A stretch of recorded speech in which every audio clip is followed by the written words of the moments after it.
Well, today my video is about, again, trying to make things that for people who don't have a lot of money to pay for making for things. So this today is a Winchester 1866 carbine, and it's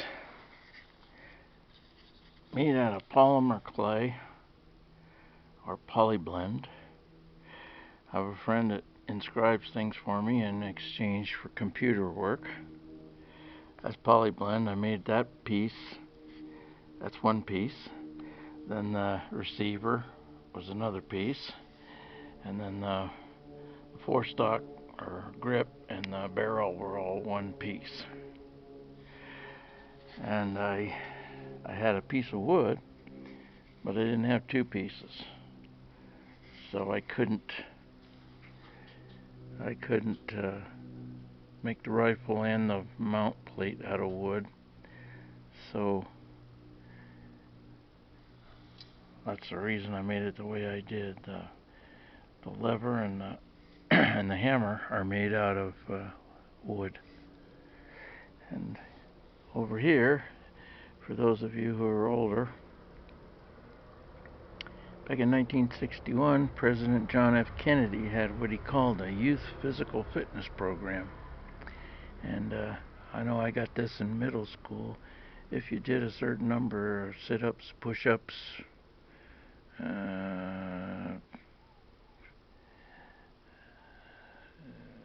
pull-ups, maybe 100-yard dash. I can't even remember now. It's so long ago. I had this little patch in a box that was full of stuff from 40 or 50 years ago. And this was the patch for the person that wound up doing maximum exercises. I thought it looked like Marine Corps or an Army insignia, so I just slapped it up there. Of course, it didn't cost me anything. All right, I'm 74. If you know what I'm talking about, good. Might bring back some good memories. I made this with a kind of a old Western rustic edge, like that. And it worked out pretty well. Okay, next is, for those of you wondering why I didn't make the gun out of wood, well, I was asking myself the same question, and I made this carbine out of wood. Again, I made a rustic edge, kind of like the old Western Motif. And I put a butt plate on this. But the reason was just to see how easy it would be and how much time it would take. I made these letters and numbers out of polyblend again. Painted everything in acrylic paint. My problem was I had one piece of wood that was satisfactory, and I wanted to build this thing. So what I did was I got a nice piece of wood out of the cull bin at Home Depot,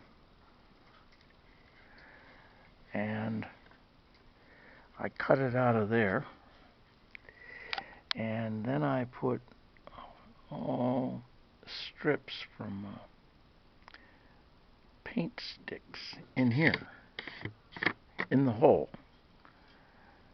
and then I covered it with some brown paper.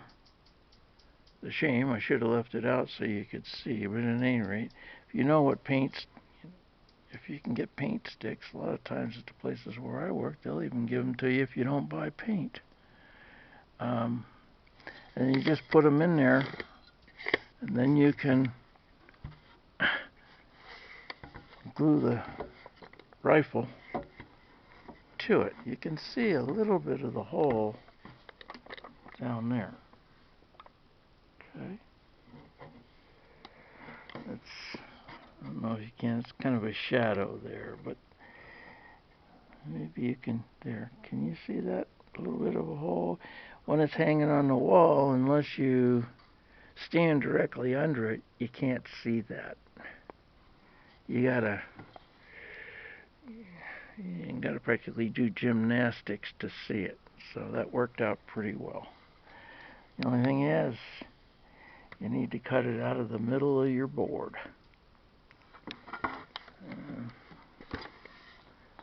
That worked pretty well. No complaints. Now, you might say, on the other one, why did you use polyblend? Well, a few reasons. Polyblend is easy to use. If you want crafting supplies, you need to go to yard sales, because a lot of times people who buy a lot of crafting supplies, paint brushes, polyblend, clay, glue, you name it, they either get disinterested pretty fast, or they have a relative that passed on, unfortunately, and they have this stuff, so they sell it at a flea market. Now, I went to a yard sale, and I found this in California with my wife one time when we were out there visiting friends.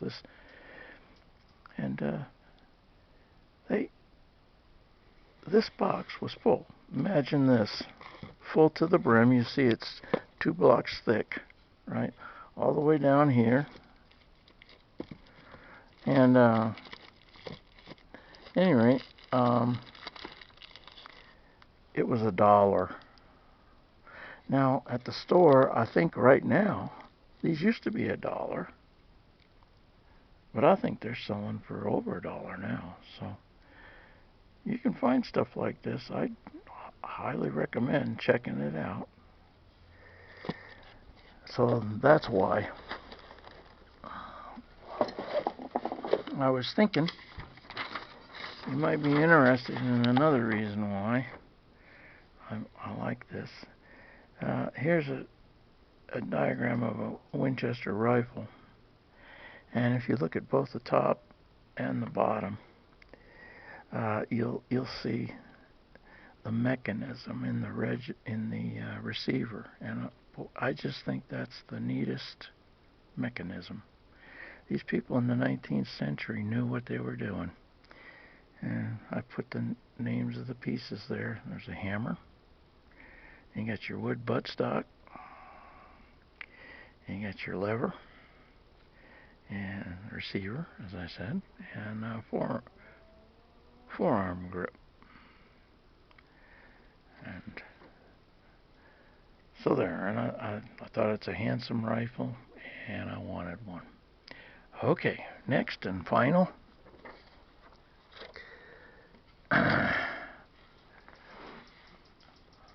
This is something that I fancied would be like a window box, but I didn't quite make it that way. I've got this frame,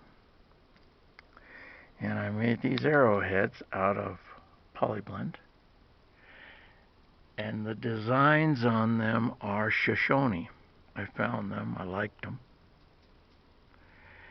I made some feathers, painted them. They're paper, they're not real feathers.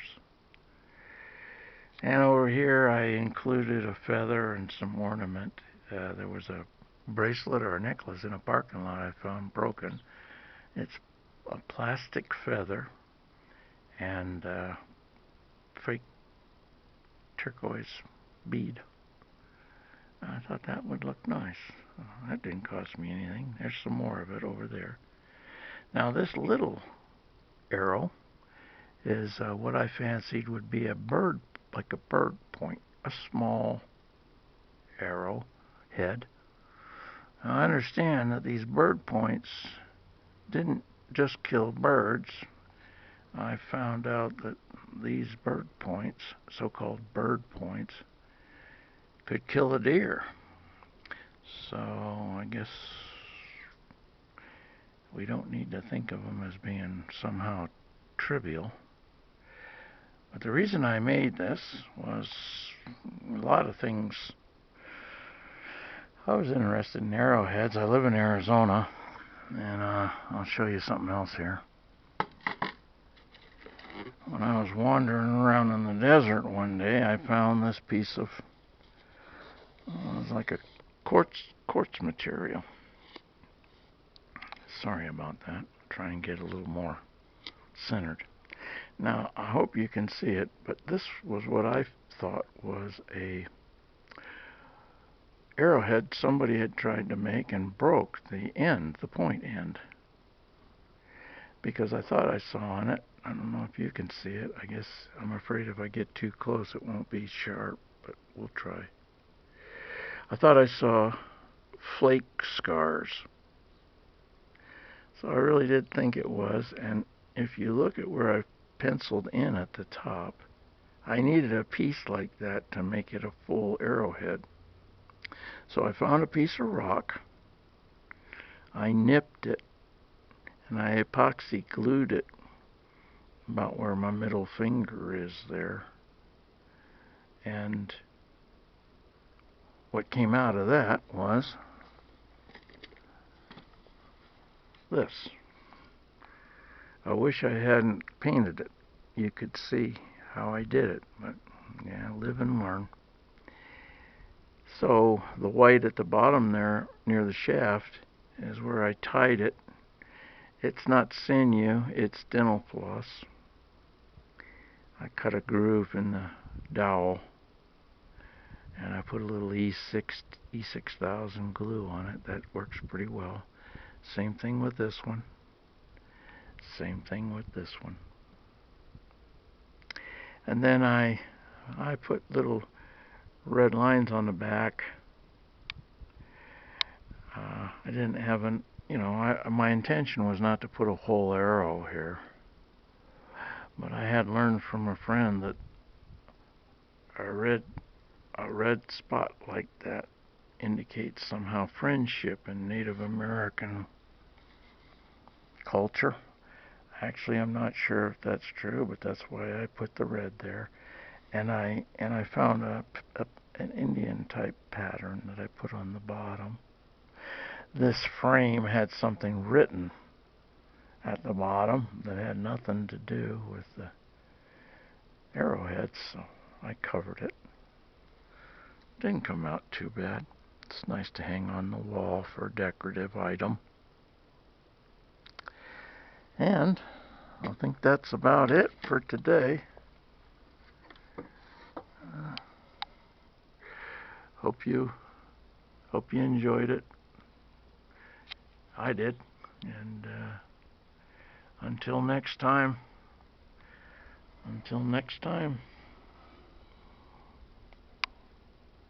I'll say adios.